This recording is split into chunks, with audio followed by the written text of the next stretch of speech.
बाप वो चिराग है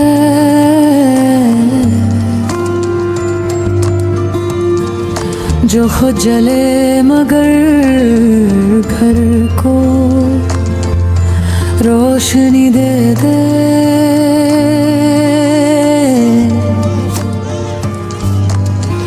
इसके हाथों में रिज़्क़ की खुशबू, दिल में अल्लाह का शुक्र और ज़बान पर हमेशा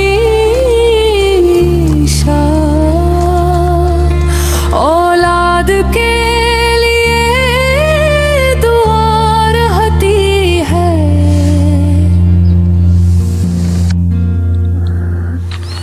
वो सजदों में रोता है और आंसू में नाम हमारा होता है।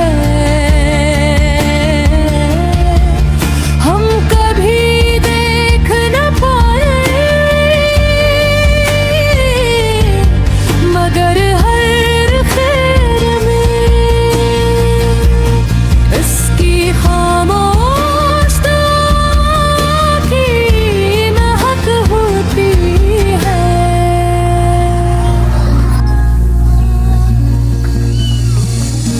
बाप वो दरवाजा है